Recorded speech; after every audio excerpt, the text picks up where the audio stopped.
mitos y realidades acerca de la insolvencia. ¿Y por qué razón terminó el Centro de Conciliación Solucionar invitándome a dar esta charla? Yo diría que hay tres motivos por los cuales hoy, durante una hora, voy a hablar de mitos y realidades, pero también voy a aceptar preguntas a través del chat para que esto tenga un poco de interactividad. El Centro de Conciliación Solucionar me invita a dar esta charla por tres situaciones. En primer lugar, porque nos están llegando personas a los centros de conciliación con ideas equivocadas acerca de la insolvencia.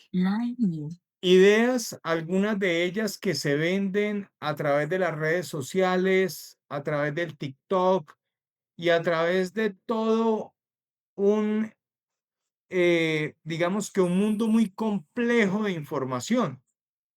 Específicamente me refiero a la complejidad porque son mensajes que en algunas oportunidades son de abogados, en otras oportunidades pareciera que los mensajes que se difunden en las redes sociales son personas que no conocen la norma y que lo que están haciendo es decir cosas que la ley no dice.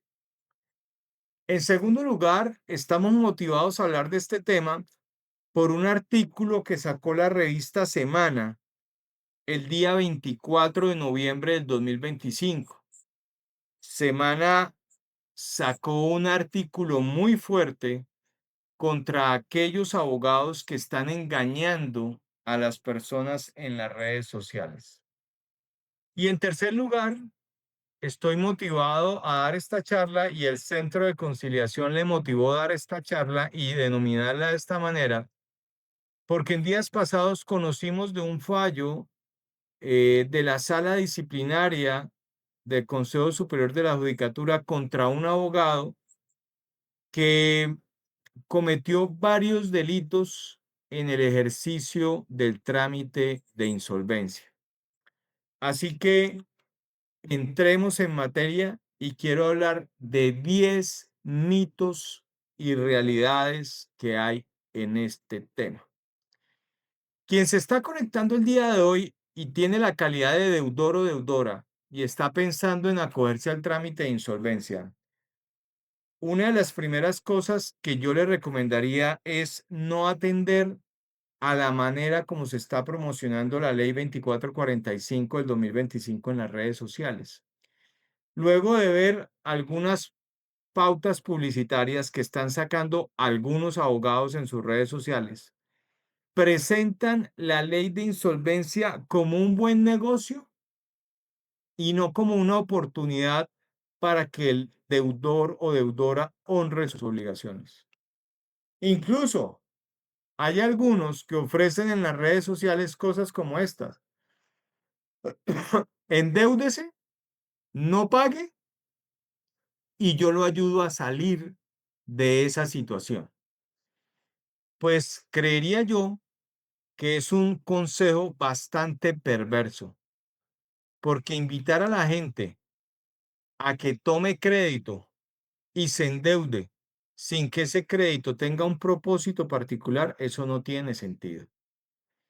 Y creo yo que muchas personas se están dejando enredar de esa publicidad en las redes sociales que considero que es mala publicidad y es una publicidad engañosa. La insolvencia de persona natural no comerciante y del pequeño comerciante no es un buen negocio. Es la posibilidad que tiene el deudor o la deudora de honrar sus obligaciones a través de un proceso de negociación de deudas, o es la posibilidad que tiene el deudor o la deudora de acogerse a un trámite de liquidación de su patrimonio. ¿Para qué? Para tener una segunda oportunidad. En segundo lugar, hay una publicidad en las redes que indica endeúdese más sin pagar nada.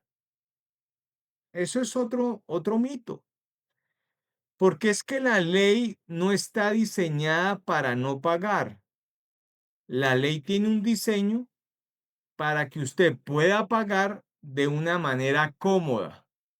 La ley indica que usted podría pagar en un plazo de 60 meses, pero que si no le alcanzan los 60 meses, usted podría proponer una fórmula superior a los 60 meses para poder pagar, pero en el evento en que usted requiera más de 60 meses, usted requeriría el 60% más uno de los votos. Recordando que aquí no votan los acreedores como personas, aquí votan son las acreencias. Es decir, si usted debe 100 pesos y a un acreedor le debe 60 pesos, el voto de ese acreedor al que usted le debe 60 pesos vale el 60%. Y lo que usted le debe al resto de los acreedores sumará el 40%. Razón por la cual decirle a la gente, endeúdese más sin pagar nada, no es cierto. Ahora, si usted termina en un proceso de liquidación y no tiene bienes, seguramente usted no va a pagar nada. Y eso es claro. Si usted está endeudado y no tiene bienes y se da una liquidación patrimonial sin bienes, usted no va a pagar nada. Pero aquí hay algo que no le dicen. Y esto es un tercer tema. Usted no va a pagar nada, pero usted va a tener un reporte en las centrales de riesgo y eso va a dañar su crédito formal. Es decir, que usted no podrá seguir apelando al sistema crediticio formal de los bancos, de las cooperativas y demás entidades financieras. Y lo que ocurre en Colombia con personas que no pueden acudir al sistema de crédito formal es que terminan en manos de los famosos gota a gota. ¿Quiénes son los gota a gota? Pues son los que prestan plata al dulce 10%, al dulce 15% o al dulce 20%. Es decir, quienes prestan interés a esa tasa se denominan usureros y la usura es un delito que se constituye a partir del momento en el cual a usted le cobran una tasa que supera la tasa de interés bancario máxima permitida por la ley. Entonces, amigos y amigas, usted no puede pretender estar endeudado, no pagar y que no le va a pasar nada. Pues sí, le va a pasar. Usted va a tener un reporte en las centrales de riesgo y adicionalmente a usted se le cierran las puertas del crédito formal. Pensemos las puertas del crédito para acceder a una vivienda, las puertas del crédito para acceder a un carro y las puertas del crédito para acceder a esas líneas de crédito que por lo general ofrecen los bancos. Por ejemplo, la línea de crédito que se le ofrece a un pequeño comerciante, como es la línea de crédito de capital de trabajo. Estas son líneas de crédito que usted no va a encontrar en el mercado de la usura y que si usted las encuentra a unas tasas muy por encima de las tasas del sistema financiero. Pues imagínese, si usted hoy puede encontrar tasas en el sistema financiero para un crédito de consumo o para un crédito de vehículo, pensemos en un vehículo, una tasa del 1.5%, usted puede encontrar hoy tasas para vehículo del 1.5%. Esa tasa para comprar un vehículo, un, una persona que presta en el mercado informal se la va a poner mínimo entre el 3 y el 5%, es decir, al doble o al triple de la tasa que le ofrece la entidad financiera. Así que la insolvencia es buena, pero dejemos, no nos dejemos contaminar de esa falsa publicidad.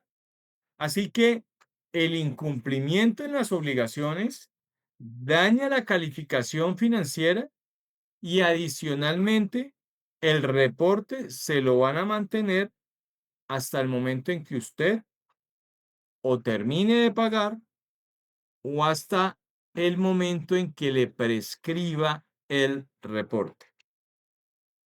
4. Cuarta cosa que no están diciendo en esa publicidad, que son realidades. Hay abogados que le están proponiendo a las personas que tomen deuda y que ellos se comprometen a sacarlos de la deuda si usted le participa del valor del crédito. Eso es algo totalmente absurdo. Imagínese el negocio del abogado. El abogado le dice a usted, endeúdese. Coja el valor que usted se endeudó del 80%, a mí me entrega el 20% y yo después lo saco de las deudas. Eso es algo absurdo. Usted, cuando un abogado le proponga cosas como esas, o cuando un abogado le proponga inventarse créditos, pedirle usted a la suegra, a su papá o a su mamá que se inventen obligaciones para usted poder salir del endeudamiento, eso es un delito, no tiene otro nombre. Ahí se puede configurar el delito de fraude procesal y se puede configurar el delito de concierto para delinquir. Ambos delitos tienen cárcel. Entonces, no tiene ningún sentido que usted le haga caso a ese tipo de abogados y se vaya, o más bien, o traspase un problema que era civil, que no tenía cárcel, que usted lo convierta en un delito que tiene cárcel. No tiene ningún sentido convertir problemas civiles en problemas penales. Y no tiene ningún sentido por una razón, amigos y amigas, porque es que en Colombia nadie va a la cárcel por deudas, a no ser que sus deudas sean fruto de una estafa. Es decir, si usted engañó a una persona para sacarle un dinero, podríamos decir que usted cometió el delito de estafa y en ese caso usted podría ir a la cárcel por el delito de estafa. Pero no tiene ningún sentido. Ah, bueno, aquí Wilmer de Jesús dice tributarias. Sí, señor. Wilmer, pues igual, si usted retuvo un impuesto que no es suyo y no se lo giró al Estado, usted también podría ir a la cárcel por esa deuda. En ese orden de ideas, quiero dejar claro que no está bien que usted invente obligaciones asesorado por un abogado, porque esas obligaciones inventadas, si usted llega a ser descubierto, puede ser denunciado. En el artículo que hace la revista Semana, publicado virtualmente el 24 de noviembre del 2025, la revista Semana pasa el siguiente dato, y es que el Banco Popular reportó en el 2025 que entre el 60 al 70% de las insolvencias que se erradicaron donde el banco era acreedor, entre el 60 y el 70 eran fraudulentas. ¿Qué quiere decir fraudulentas? Quiere decir que un abogado le pidió a un deudor que se inventara unas deudas para poder salir del endeudamiento. Así que no sigan ese tipo de consejos. Quinto, quinto mito. Quinto, me encanta un programa que tiene una sección que se llama Dato Mata Relato. Digamos que quinto relato que puede ser matado con un dato. De herramienta de protección del deudor a herramienta de abuso. En ningún momento la ley pretende abusar del sistema. La ley lo que pretende es flexibilizar el sistema y que usted, que se vio en una situación de iliquidez, pueda pagar sus obligaciones. ¿Qué es una situación de iliquidez? es una situación de cesación de pagos. ¿Y qué es la cesación de pagos? Es ese momento en el cual usted le deja de fluir el dinero, deja de haber flujo de caja y usted se empieza a retrasar con los pagos hasta llegar a una morosidad de 90 días de mora. A eso se le denomina una cesación de pagos. Usted no pudo seguir pagando y tiene 90 días de mora y no ha podido pagar. Así que hasta ahí tenemos 5 situaciones acerca de los mitos que están contando en las redes sociales acerca de la insolvencia. Yo quisiera, doctora Kuhlman, que como ya han transcurrido 18 minutos, si hay preguntas, por favor, le dé lectura a las preguntas para irlas resolviendo. Claro que sí, doctor. Pregunta Gloria. Si la persona tiene una deuda con una persona natural y se somete al proceso de insolvencia, ¿qué puede hacer la persona a la que le debe, el acreedor, si tan solo tiene una letra de cambio en su favor? Ok, hay que dejar claro que el trámite de insolvencia es para aquellas personas que tengan dos o más obligaciones con una mora de 90 días o dos o más procesos judiciales en curso. ¿Qué puede hacer un acreedor que tiene una letra de cambio y el deudor se somete a un proceso de insolvencia? Pues lo que debe hacer el acreedor es vincularse al proceso de insolvencia, porque dentro del proceso de insolvencia hay una etapa que se denomina graduación y calificación de las obligaciones. Y en ese momento en que se va a graduar y calificar la obligación, usted debe estar presente en la audiencia y debe decir, este Yes. señor o esta señora me adeuda tanta plata y yo tengo una letra de cambio y la hago llegar. Quiero decirles algo, como hoy día se ha cometido tanto fraude contra el sistema financiero a través del proceso de insolvencia, casi siempre las obligaciones de particulares se ven como sospechosas. Y eso es lamentable. Digamos que para mí es supremamente normal porque lo he vivido, que ante una situación económica difícil, usted lo primero que hace no es sacar un crédito en un banco. Cuando una persona en Colombia tiene una situación económicamente difícil, lo primero que hace uno es acudir a su familia, que es su primera red de apoyo. Acudir a un primo, a una tía, al papá, a la mamá, a un hijo. Es lo primero que hace uno porque uno necesita que esa persona cercana le preste el dinero, porque uno sabe que ir a un banco es complejo, le van a exigir demasiada documentación e infortunadamente los bancos en Colombia le prestan a los que tienen plata. O sea, usted le dice a un banco, necesita un crédito y el banco, usted tiene que demostrarle que tiene la plata. Es chistoso, ¿no? O sea, usted en Colombia le pide plata a un banco y usted le tiene que demostrar al banco que usted tiene plata para que el banco le preste plata. Entonces, por esa razón, en Colombia, usted tiene que acudir a su red de apoyo. ¿Y quién es su red de apoyo? Su familia, sus amigos, sus cercanos. Pero infortunadamente, con tanto fraude que está habiendo en el sistema, hay abogados del sector financiero que sus entidades financieras les están diciendo lo siguiente: objeten todas las obligaciones de personas particulares.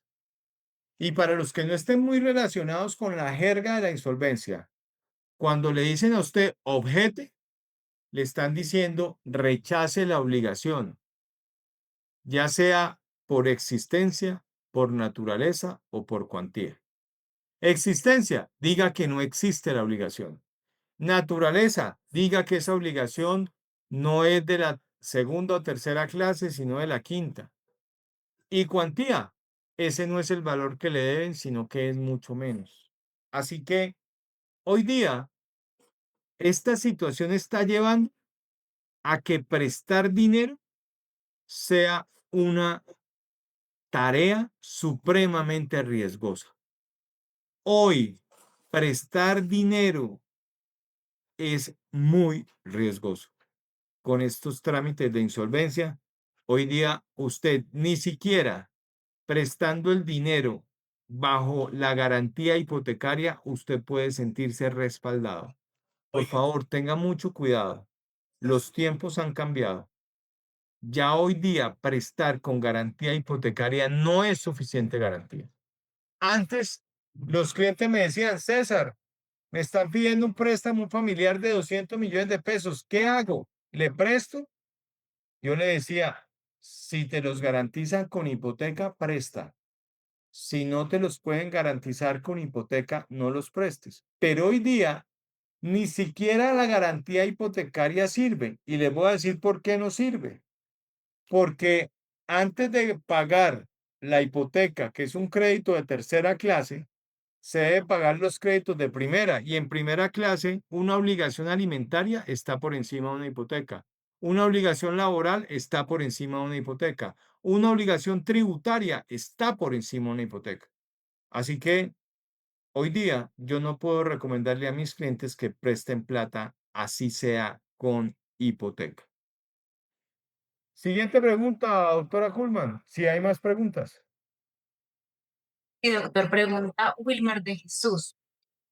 ¿Necesariamente tienen que estar en mora los 90 días o más, las dos obligaciones, o podremos realizar el proceso de insolvencia con las dos obligaciones, pero una sola en mora que supera los 90 días?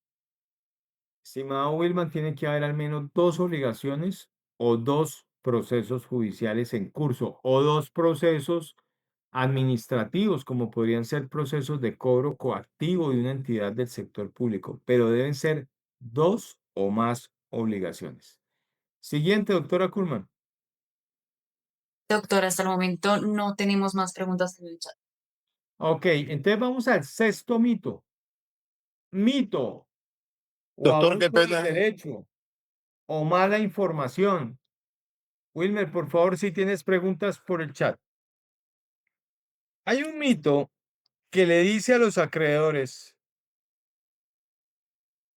le dice lo siguiente, usted tiene derecho a que le levanten las medidas cautelares. Hoy justamente tuve un proceso de insolvencia en el que una señora que es deudora creía que el proceso de insolvencia le iba a levantar el embargo que había contra su vehículo. El efecto que genera la insolvencia no es levantar una medida cautelar que se haya practicado antes de presentar la solicitud al centro de conciliación o notaría. El efecto real es que se suspende el proceso.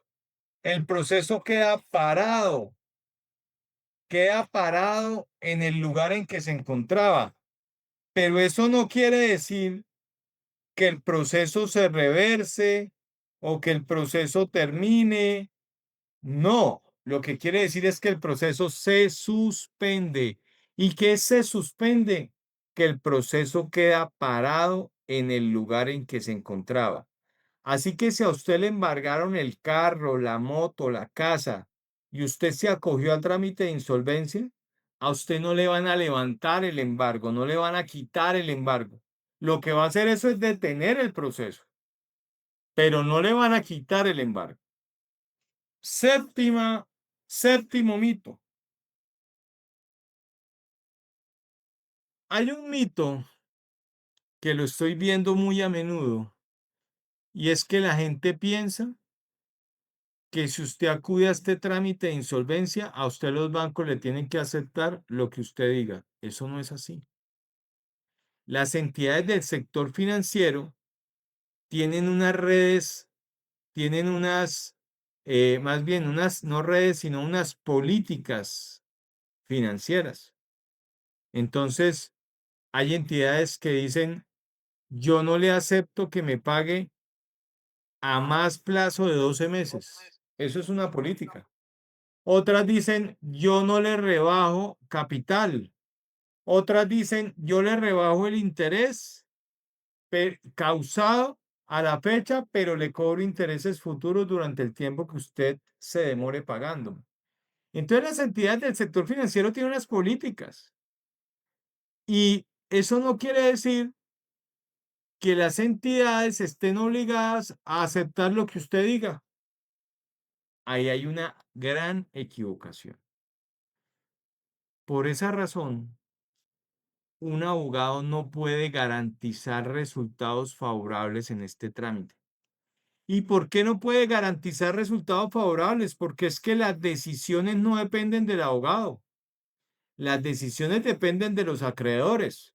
Ahora bien, si el abogado es un buen negociador, quizás podría sacar adelante un acuerdo, pero a veces ni siquiera depende de la capacidad de negociación del abogado, porque hay políticas tan estrictas que no le permiten a uno ni siquiera negociar, porque hay entidades financieras que dicen o es así o no le voto favorablemente. Y hay casos donde la entidad financiera pesa en la votación más del 50%, es decir, sí o sí, la entidad le tiene que votar a usted a favor. Entonces, compañeros, en esos casos donde sí o sí la entidad le tiene que votar a usted a favor, pues usted tiene que cumplir la política de la entidad o si no, no va a lograr usted el acuerdo. Octavo mito, los acuerdos bilaterales. Esta ley indica que si usted no llega a un acuerdo con todos sus acreedores, un acuerdo que sea votado por la mayoría, 50% más uno, para, para pagar a 60 meses o 60% más uno para pagar a más de 60 meses, dice la ley que si usted no llega a un acuerdo con todos los acreedores, usted le puede proponer un acuerdo bilateral a la entidad financiera que le financió su carro, que es un crédito de segunda clase, o a la entidad financiera que le está financiando su casa, que es un crédito de tercera clase. Entonces, ¿qué dice la ley? Usted puede hacer acuerdos con ellos para usted conservar el carro que usted maneja y que lo transporta, o para usted conservar la casa en la que vive. ¿Cuál es el mito y cuál es la realidad? Pues el mito es creer que si usted incumple ese acuerdo, a usted no le va a tocar pagar y eso se va a ir a una liquidación. Mucho cuidado. Si usted no cumple ese acuerdo bilateral, usted puede seguir siendo perseguido por la entidad financiera y puede perder su carro y puede perder su casa. Así que amigos y amigas, este tema de la insolvencia es un tema bastante técnico. Por esa razón uno no se lo puede confiar a cualquier especulador o a cualquier baboso que salga en las redes sociales diciendo cosas que no son ciertas. O sea, este es un tema especializado. Este es un tema demasiado técnico, razón por la cual usted acuda a personas que le hablen con la verdad, a personas que le digan lo que la ley dice y no cosas que la ley no dice. Así que, si bien es cierto, los acuerdos bilaterales son una muy buena opción para usted conservar su casa y para usted conservar su carro, si usted incumple ese acuerdo bilateral, tenga mucho cuidado, porque la entidad financiera lo puede seguir persiguiendo, lo puede embargar, lo puede secuestrar y le puede rematar su vehículo o rematar su casa. Doctora Charlie, ¿qué preguntas tenemos? Doctor, preguntan, ¿cuántas veces puede solicitar una persona un proceso de insolvencia? Muy buena pregunta. La ley 2445 indica que usted no puede volverse a cobrar una insolvencia sino después de 5 años. usted tendría que dejar pasar 5 años, en principio, pero hay unos plazos más largos para aquellos que van a la liquidación patrimonial. Compañeros, mire, la idea que yo tengo cuando, cuando recibo un cliente en insolvencia es que ese cliente no me vuelva a llegar por un tema de insolvencia. En ese orden de ideas tenemos un reto, los que ofrecemos este servicio, y es que la gente no regrese nuevamente con la misma condición en la que nos llegó por primera vez. Por esa razón es necesario que no solamente prestemos el servicio de representación, sino que también prestemos un servicio de finanzas personales, de asesoría jurídica. Yo quisiera recomendar algunos podcasts. Hay un podcast que se denomina Mis finanzas personales. Creo que vale la pena escuchar ese material que se encuentra en redes sociales, Mis finanzas personales.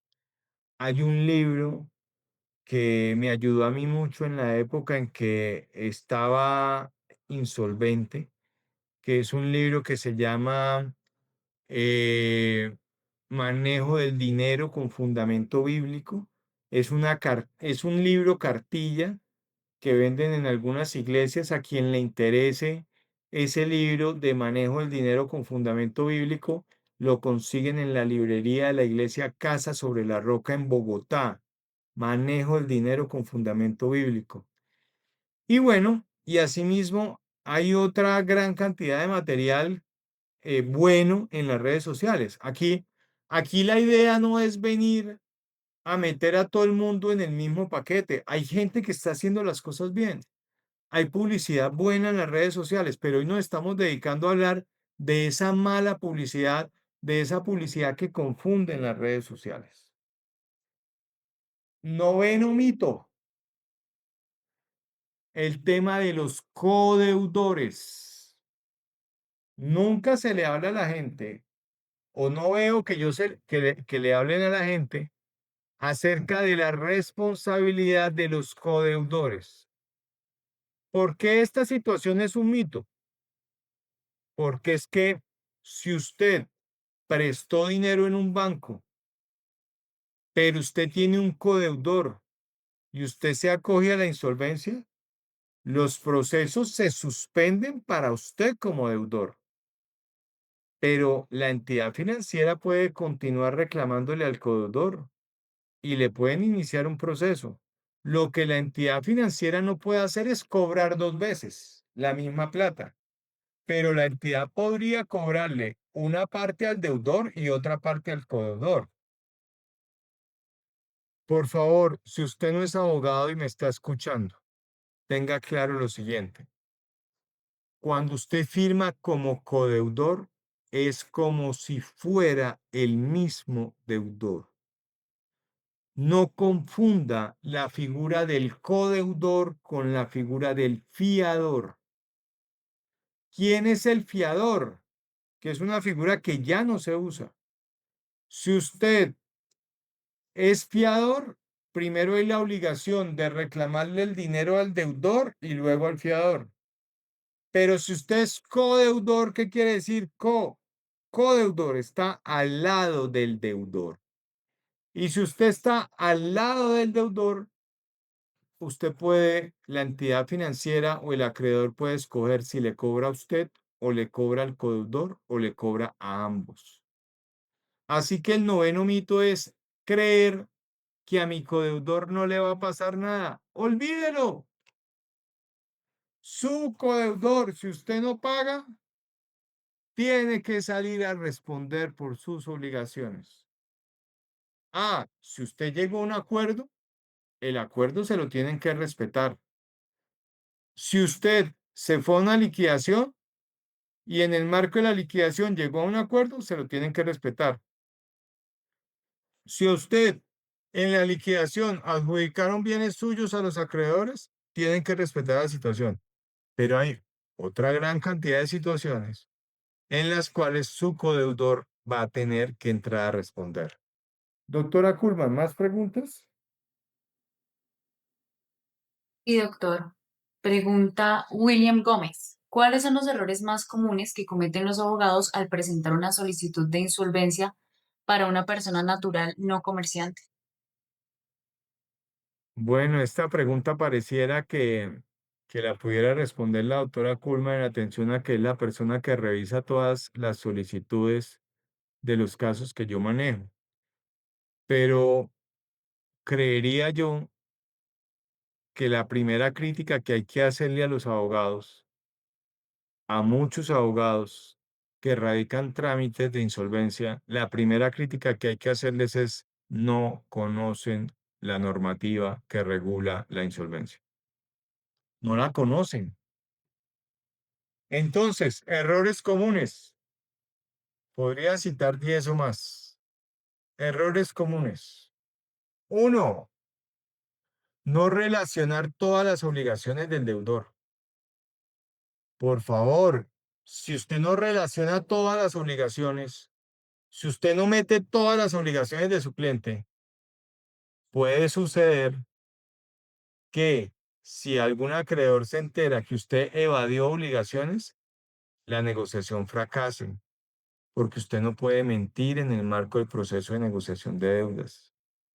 Es que hay deudores que me dicen a mí, ay doctor, pero es que esta deuda con la suegra no la meta porque es solo 1 millón de pesos. Pero si alguien se entera de esa situación, eso puede generar un problema adverso para su negociación de deudas. Dos, presentar una relación de obligaciones sin soportes. Entonces, presentan obligaciones que no están soportadas en un título o valor, letra, cheque, pagaré o similares.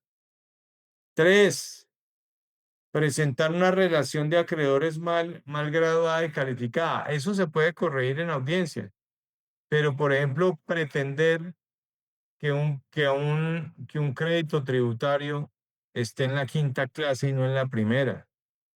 Tres, no aportar los correos electrónicos a donde se deben notificar a los acreedores. En el caso de las personas jurídicas, hay abogados que no aportan el certificado de existencia y representación legal de una entidad financiera y es de ese certificado que se debe tomar el correo electrónico para notificar. Cuatro, no presentar una propuesta de pago viable, objetiva, así como dice la ley. La ley dice que su propuesta de pago debe ser viable. Ejemplo, su cliente de 500 millones y pasan propuestas como estas.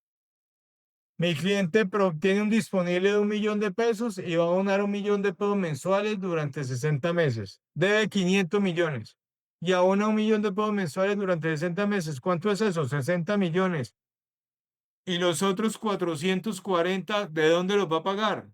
Entonces, propuestas insensatas, propuestas que no tienen cierre financiero, propuestas que carecen de falta de objetividad. Otro error común en mis colegas, eh, presentar propuestas de pago sin el plan de pagos que le exigen los acreedores. Es decir, una propuesta de pago con plan de pagos es aquella donde usted le dice, mire, le voy a pagar en 80 meses y su cuota se la voy a abonar mes a mes de esta manera, tanto a capital, tanto a intereses. Las entidades financieras piden que usted presente plan de pagos. ¿Qué es plan de pagos? ¿Cómo se va a amortizar con el pago de su cuota? ¿Cómo se va a amortizar? ¿Cómo se va a ir amortizando la deuda? Ahí he dicho algunos que yo considero más, digamos, de mayor ocurrencia, pero todo se resume en una cosa. Todos esos errores se resumen en una sola cosa. Los abogados no estudian, los abogados no leen, y si leen, no entienden. Entonces, hay desconocimiento de la norma. Y les cuento algo, en esto todos los días se aprende.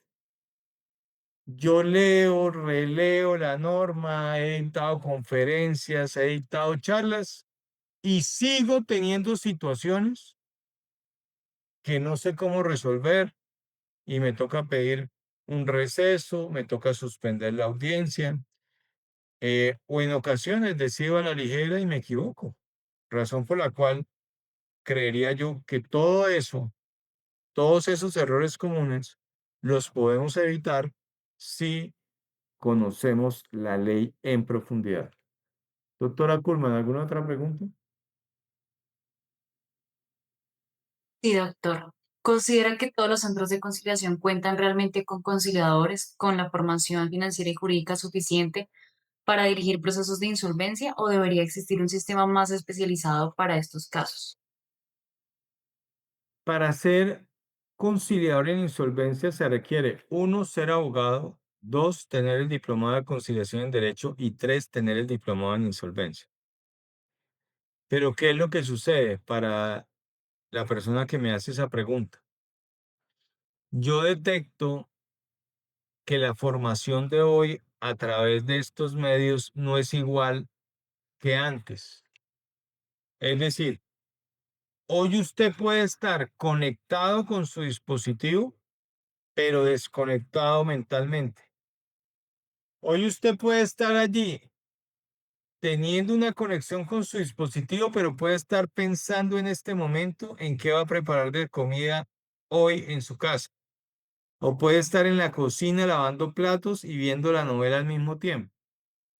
Entonces, hoy los niveles de concentración son mínimos y eso es tan cierto y la capacidad de escucha es tan baja que yo en las audiencias le digo a la gente, si usted viene por primera vez, haga una identificación completa, señalando su nombre, cédula, dirección física, correo electrónico, número de teléfono celular, calidad en la que actúa, exhiba sus documentos frente a la cámara y déjeme la información en el chat para evitar errores de transcripción. Yo eso lo digo en mis audiencias.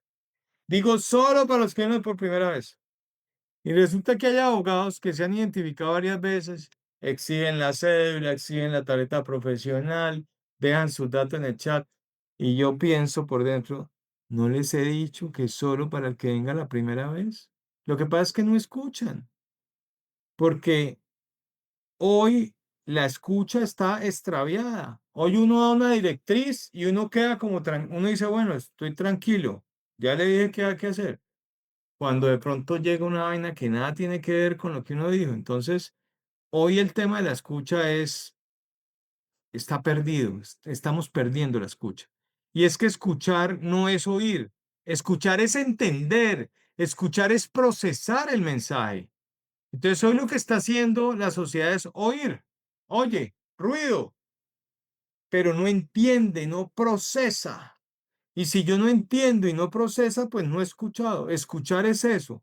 Escuchar es entender, es procesar el mensaje y quizás emitir una respuesta una vez he procesado y comprendido el mensaje. ¿Qué otra pregunta hay, doctora Kuhlman? Sí, doctor. ¿En el plan de pago se deben incluir los intereses? Sí, señor. Cuando hablamos de plan de pagos, estamos hablando de colocar lo que usted va a pagar, capital más intereses que usted está reconociendo y decir usted cómo le va a abonar a ese capital y a esos intereses. Entonces, ¿cuánto vale su cuota y su cuota cómo la va a ir aplicando mes a mes? Ese es el plan de pagos o el plan de amortización. Vamos a hablar de un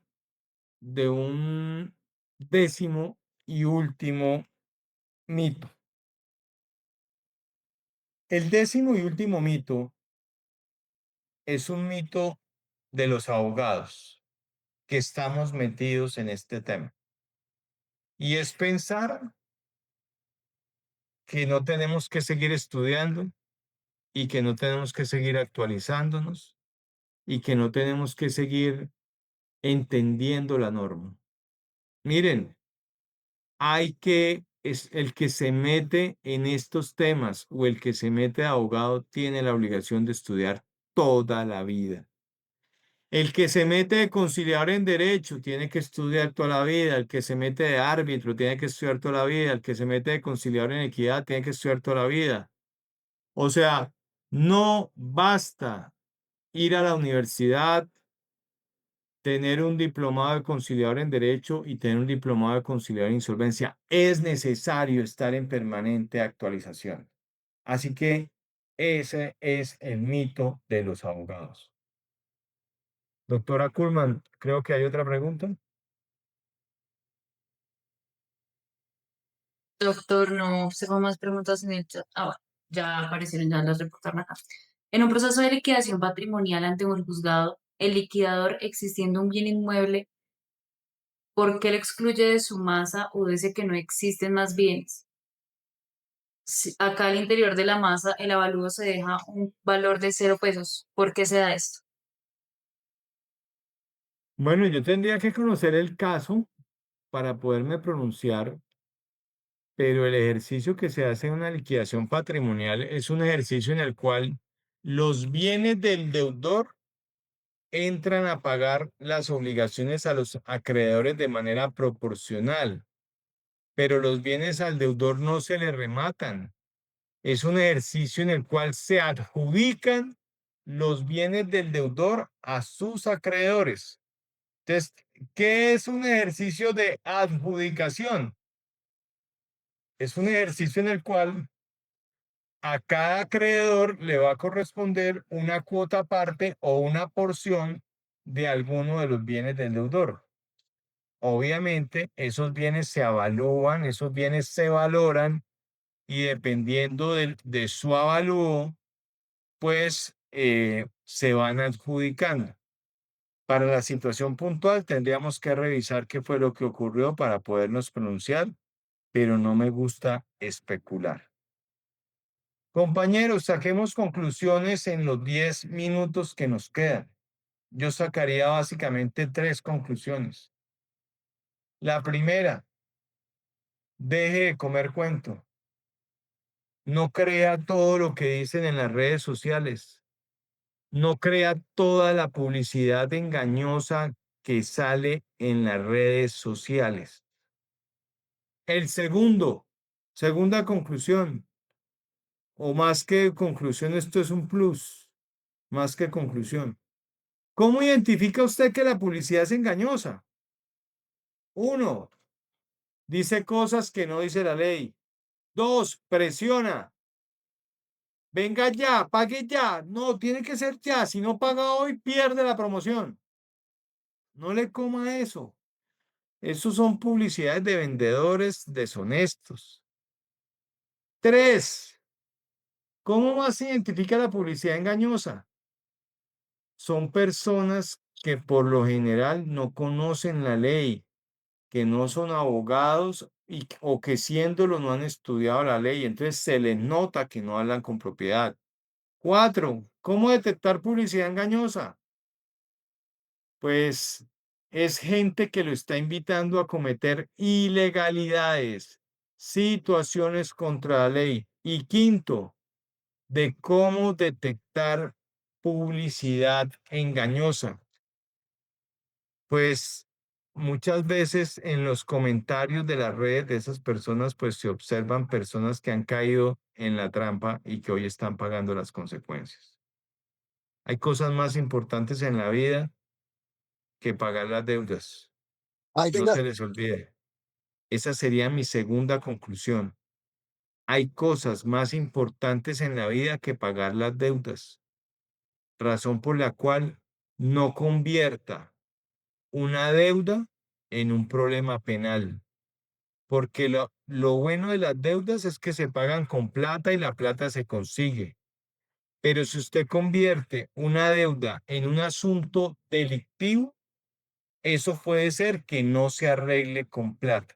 Entonces, primero, no crea todo lo que le dicen en las redes sociales.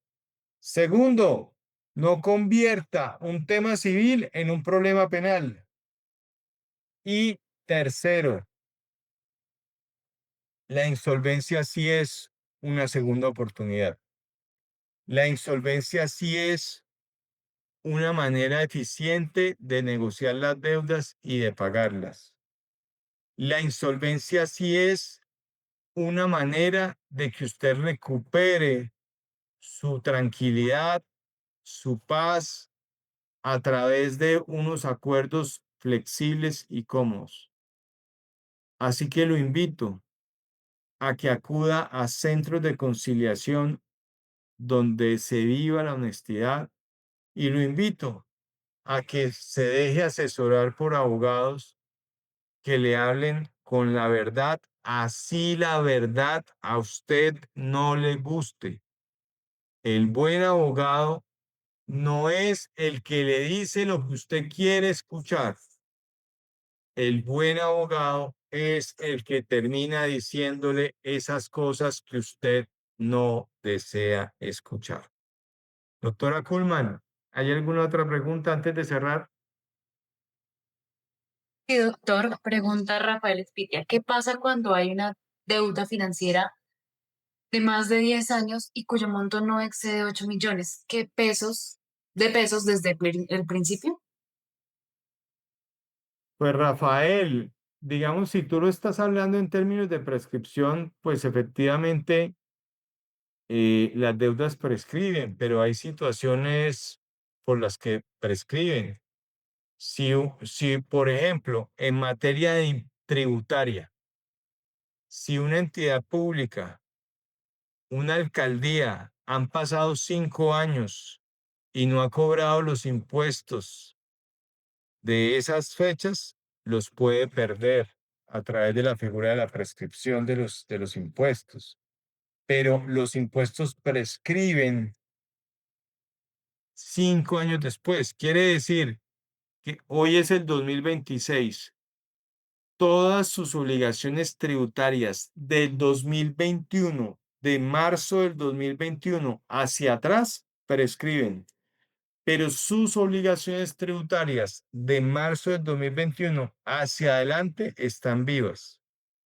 Ahora bien, si usted tiene una obligación anterior al 2021, pero la entidad le inició un proceso coactivo, la entidad lo notificó, esa obligación no prescribe, porque la entidad hizo algo para reclamar su obligación. Amigos y amigas, este mundo de las deudas es un mundo muy interesante que puede ser explorado desde diferentes perspectivas.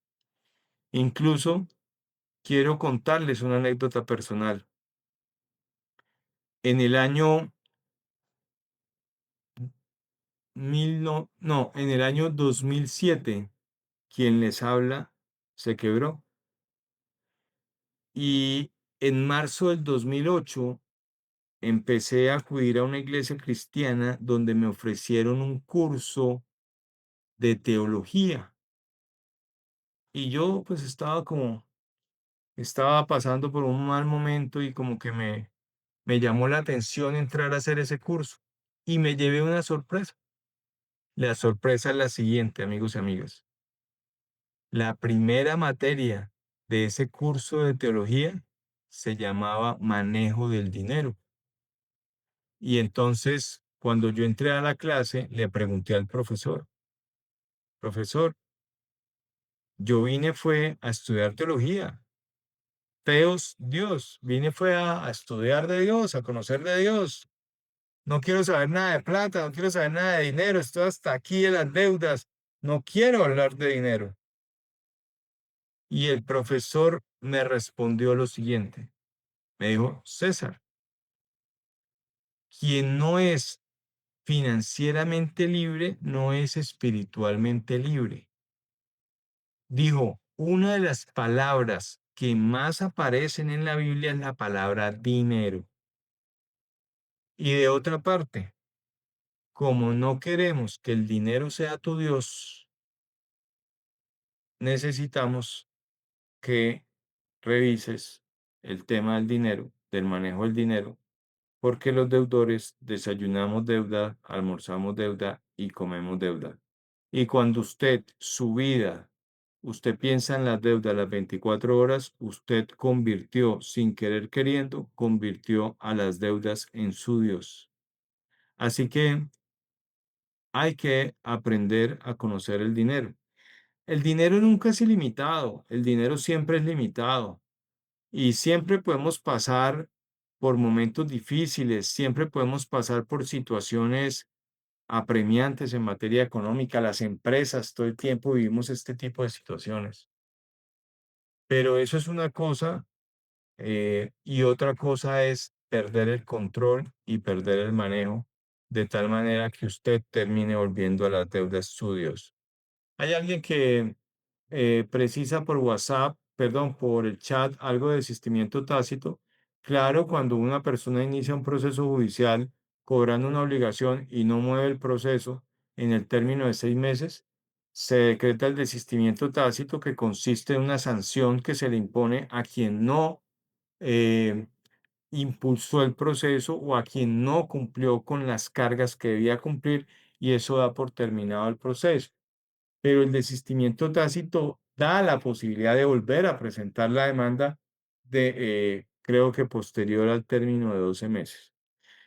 Amigos y amigas, son las 6 de la tarde. Para mí ha sido un placer haber compartido con algo más de 60 personas a lo largo de esta charla. Espero que ustedes hayan sacado buen provecho de la misma. Y bueno, estaremos aquí con la Corporación Intermediar y con su Centro de Conciliación Solucionar eh, en este tema de la insolvencia. Recuerden que el Centro de Conciliación Solucionar tiene el servicio de insolvencia de persona natural no comerciante, e igualmente recuerden que quien les habla es un abogado que se viene dedicando al tema de insolvencia desde hace muchos años. Así que si alguno de ustedes o algún familiar o amigo está interesado en el tema, dígale que tome una consulta con abogados con propósitos SAS, o que se dirija al Centro de Conciliación Solucionar, donde igualmente le podrán orientar de cómo se puede radicar la solicitud para recibir los beneficios de la ley de insolvencia. Que tengan un feliz resto de día. Muchísimas gracias por la invitación, doctora Kuhlman, y espero verlos en otra oportunidad. Gracias a usted, doctor. Un feliz resto de día para usted también. Les recuerdo a todos los participantes que podrán encontrar nuestra grabación completa de la conferencia del día de hoy, así como otras capacitaciones en nuestro canal de YouTube, que el enlace también ya está en el chat. E igualmente les dejo el enlace de participación para que podamos posteriormente también invitarlos a otras conferencias. Muchas gracias a todos por su asistencia. Que tengan un feliz resto de día. Hasta luego. Chao, chao.